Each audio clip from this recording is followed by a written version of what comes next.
우주의 대폭발과 은하의 후퇴 운동을 발견할 수 있었던 것은 도플러 효과라고 알려진 자연의 간단한 원리 덕분이었다. 그래서 우주의 대폭발 그리고 은하의 후퇴 이것을 어떻게 알았느냐? 도플러 효과라는 것으로 알아냈다. 그래서 이제 음파의 마루와 골 사이의 간격이 가까울수록 우리에게 들리는 소리는 점점 고음이 되고 그 간격이 멀수록 저음이 된다. 음파라는 것이 마루라는 것은 이렇게 위로 이제 올라온 부분, 골이라는 것은 이렇게 밑으로 내려간 부분이죠. 요 간격이 넓을수록 이제 저음이 된다. 파장이 넓은 거죠. 그 다음에 그 파장이 짧을수록 고음이 된다. 그래서 이게 저음은 넓은 파장, 고음은 좁은 파장 이렇게 되겠어요. 달리는 차의 관점에서 비록 일정한 음조의 경적을 울린다고 하더라도 우리에게서 멀어지면서 그 소리의 골과 마루의 간격은 넓어진다. 그래서 우리 곁을 지나는 차의 경적이 점점 저음으로 변하는 것 같이 들리는 것이다. 소리가 퍼져나가는 것을 보면은 그 소리가 나는 음원이 이제 안 움직일 때는 이렇게 구면파를 이루면서 퍼져나간다. 그죠? 근데 요 소리가 나는 음원이 움직이잖아요? 움직이면 어떻게 되느냐? 예를 들어서 처음에 이 위치에 있었다고 쳐보세요. 그러면 요 원이겠죠. 그 다음에 요 위치에 가면 요 원이 나오고 또 이제 요 위치에 가면 요 원이 나오고 여기서 이 그림에서 큰 원은 먼저 나온 소리죠. 먼저 나온 소리가 이렇게 퍼져가니까 먼저 나온 소리의 중심은 여기, 그 다음 소리의 중심은 여기, 그 다음 소리의 중심은 여기 하면서 이게 움직인다라는 거예요. 그러면 요 소리, 음원이 다가오는 쪽에 있는 사람은 짧은 파장의 소리를 듣기 때문에 고음을 듣는다. 그죠? 그 다음에 멀어지는 쪽에 있는 사람은 이 파장이 커지기 때문에 저음을 듣는다. 그러니까 같은 소리, 일정한 소리를 듣더라도 그게 우리한테 접근할 때는 더 높게 들리고 멀어질 때는 더 낮게 들린다라는 얘기예요.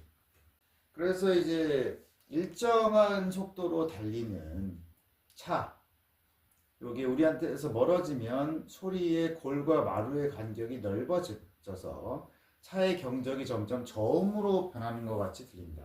그렇죠? 우리한테 접근할 때는 음파의 골과 마루 사이 간격이 줄어들어서 점점 높아지는 소리를 듣게 됩니다. 그러니까 뭐 예를 들어서 어떤 차가 우리 앞을 이렇게 쫙 빨리 지나갔어요. 그러면 처음에 높아지다가 낮아지겠죠, 소리가. 그래서 윙 이런 소리가 난다는 거예요. 그런 식으로 일정한 소리를 내더라도 접근할 때는 고음, 멀어질 때는 저음 이런 소리를 듣게 된다. 그래서 이제 정지한 차에서 나는 경적 소리의 높낮이를 미리 알고서 달리는 차에서 들려오는 소리의 높낮이를 측정해서 이 둘을 비교하면 그 차의 접근 후퇴 여부하고 속력까지도 알아낼 수 있다. 그러니까 정지한 차에서 나온 소리하고 같은 높이면 멈춰져 있는 건데 그거보다 높은 음이면 접근하고 있는 거고 그거보다 저음이면 후퇴하고 있는 거다라는 거죠. 근데 그 높낮이의 변화의 어떤 정도, 얼마나 빨리 높아지느냐, 얼마나 빨리 멀어지냐, 요거를 보면 그 접근이나 후퇴의 속도를 알 수 있다는 거죠.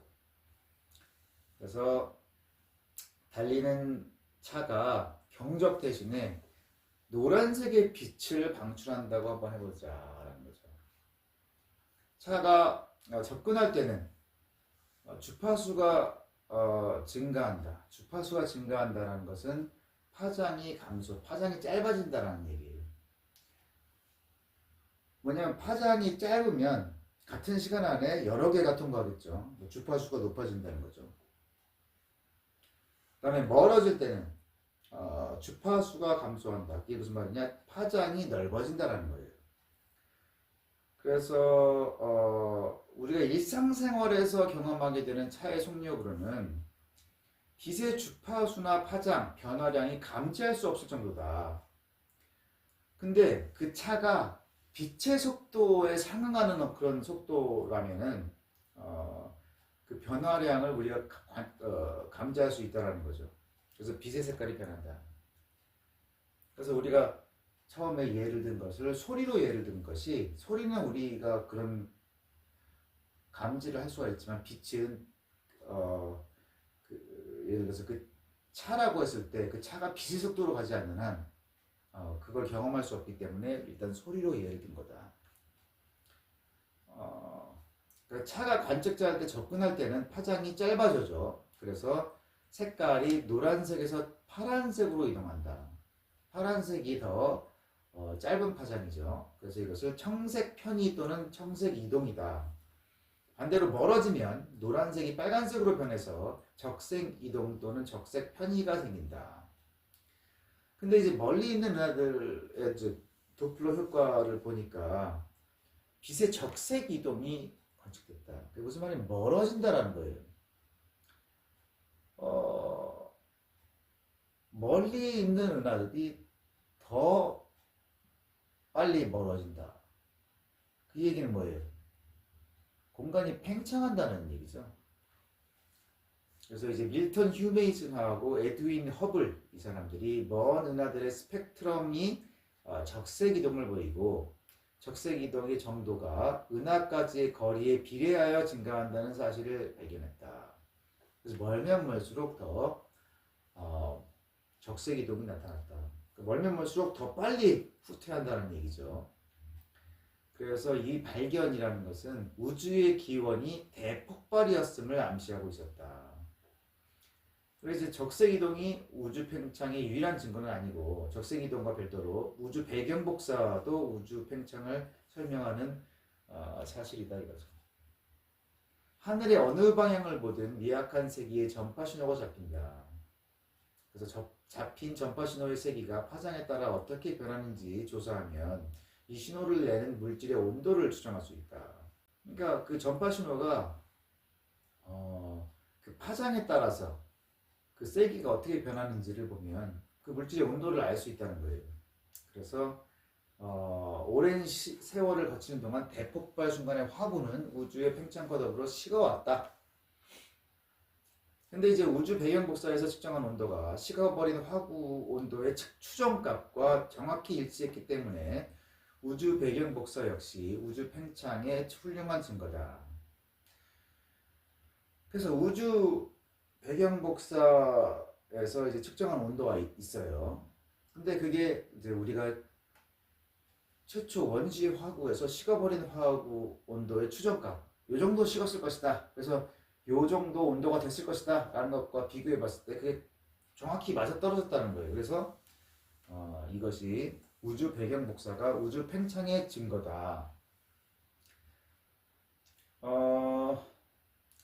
정밀한 전파 망원경을 이제 U2 비행기에 실어가지고 지구 대기의 최상부로 올려서 하늘의 모든 방향을 세밀하게 관측하고 거기서 얻은 결과를 1차적으로 보니까 우주 배경 복사의 세기가 완벽에 가까운 대칭 분포를 하고 있었다.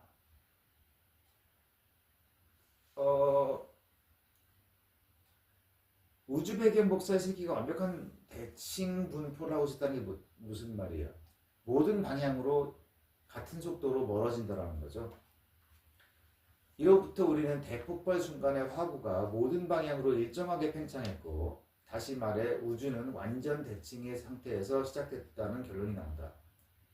근데 이제 관측 결과를 좀 더 정밀한 방법으로 분석했더니 우주 배경 복사에 약간의 비대칭성이 드러났다.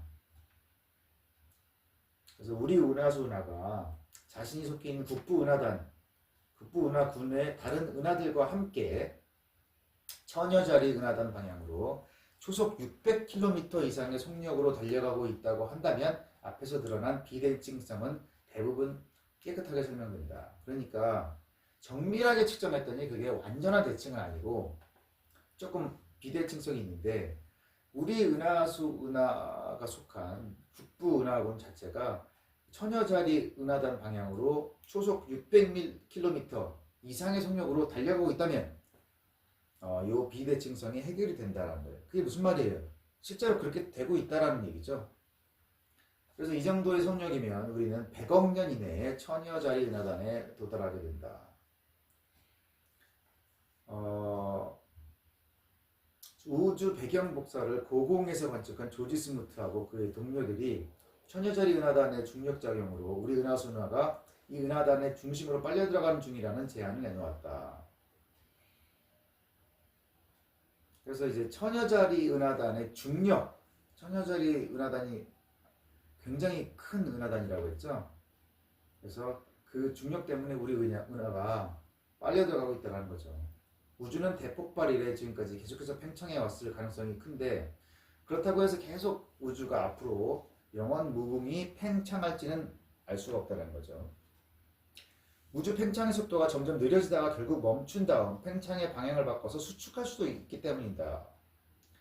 그래서 우주에 내재하는 물질의 밀도가 어떤 임계값보다 작으면 현재 후퇴 중인 은하들 사이의 중력이 팽창을 멈추기에는 역부족이어서 우주의 팽창은 영원히 지속될 수 있다. 그러니까 우주에 있는 물질의 밀도가 어떤 그 임계값 그거보다 낮으면 현재 후퇴 중인 은하들을 끌어당길 수 있는 그런 것을 하기에는 역부족이어서 계속해서 우주가 팽창할 수 있다. 근데 만일 빛으로 관측 가능한 물질의 질량보다 훨씬 많은 양의 물질이 우주 여기저기에 숨어 있다면 후퇴하던 은하들은 중력으로 서로 묶여서 인도의 창조신화에서 볼 수 있는 팽창과 수축을 반복하는 우주적 주기 운동에 동참할 수 있다. 무슨 말이냐면은 지금 우리가 빛으로 관측한 물질로는 그게 다시 이제 수축을 할 수 있을 정도로 물질이 많지 않다. 근데 빛으로 관측 가능한 물질 말고 다른 물질이 어딘가에 더 존재한다 그러면은 그 중력이 어느 임계값을 넘어가기 때문에 팽창을 하다가 수축을 할 거라 이거죠. 그래서 빛으로 자신의 존재를 드러내지 않는 소위 잃어버린 물질의 후보로서 블랙홀을 쉽게 떠올릴 수 있다. 블랙홀은 이제 빛마저 삼키는, 빛마저 끌어들이는 그런 중력을 갖고 있는 천체이기 때문에 보이지 않는 거죠. 그래서 그런 블랙홀이 많다라고 하면 우주에 그러면 그만큼 우리가 파악하고 있지 못한 중력이 많다라는 거기 때문에 우주가 지금 팽창하고 있더라도 언젠가는 그것을 멈추고 수축을 할 것이다 라는 얘기죠. 밀도가 매우 낮고 온도가 지극히 높은 물질 그리고 또 천문학자의 관측에 쉽게 안 걸리는데 은하들 사이의 공간이 저밀도 고온의 물질로 채워져 있을 수 있다. 그러니까 밀도가 아주 낮고 온도가 아주 높은 물질 그것도 이제 우리 관측에 걸리지 않는다는 거예요. 근데 그것이 어느 정도 많다고 한다면 그게 질량을 키우는 거죠. 그래서 이제 팽창하던 우주가 수축할 수 있다는 거죠. 그러니까 빛을 이용한 관측으로 검출할 수 있는 천체들의 총질량보다 훨씬 많은 물질이 우주에 내재할 가능성을 배제할 수가 없다. 그렇다면 코스모스는 영원히 팽창과 수축을 반복할 것이다.